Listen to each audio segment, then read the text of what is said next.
of Kashmir, the Northeast, and Sri Lanka, which one? I mean, I don't even know how you can gauge this, but is it a fair question to you if I ask you which one was the most challenging? Well, of course it is, sir. I mean, you can Sri Lanka, and I can say it with complete confidence. If you ask this with any of those who served in Sri Lanka and had the experience of serving in the Northeast and in J&K, you went to a country where you didn't know the terrain, you didn't have the weaponry, you were fighting against a bunch of people, a guerrilla warfare,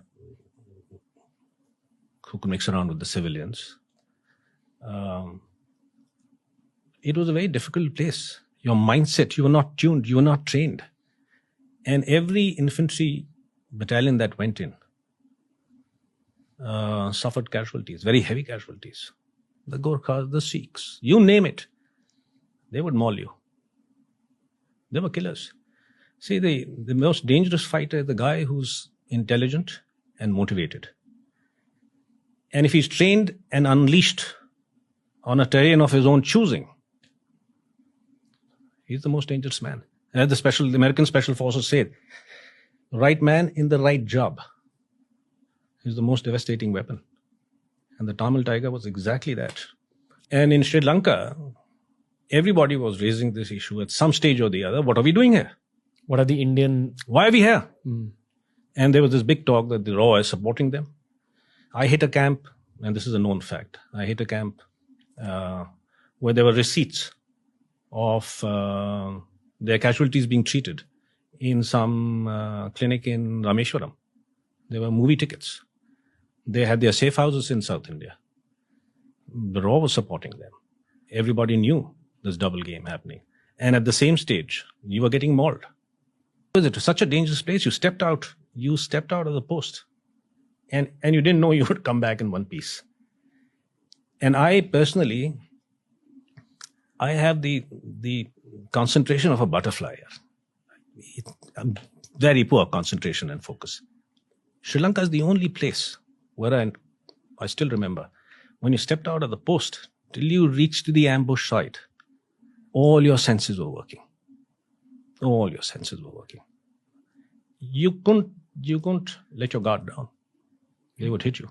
In Tamil Nadu, that there could be a voice to carve out a separate Eelam, including parts of Tamil Nadu and stuff like that. So, and Tamil Nadu is a big state, and therefore it was decided at some stage that the Indians have to intervene. And instead of directly intervening, they decided to train the Tamils, arm the Tamils. And a whole bunch of them turned up for training in camps spread across Tamil Nadu.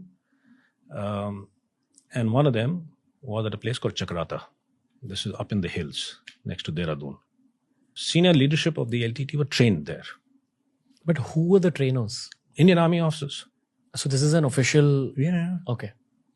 And then at some stage, Jayawardene and Rajiv Gandhi signed this accord. President Jayawardene said, look, we can't enforce disarming. We don't have the manpower. So we got embroiled. A whole bunch of us turned up there thinking it's going to be a peacekeeping mission. The Sri Lankan army was sent back into their barracks. We took over their post. Which year? Till then, the LTT used to come sit in the mess and stuff like that, chat around. They'd been trained. Some of the instructors had trained them from the SF. All one army there. What kind of weapons did they use? They had AKs. They had better weapons than the Indian army. How? Well, most of them were supplied by us. Then they got into their own procurement. How? Well, they had money. How? The entire Sri Lankan diaspora across the world was giving them money. The funding was being collected. I came on leave, and I remember at the Madras, now Chennai railway station, I had a bunch of these college guys asking me for donations. So I said, for what?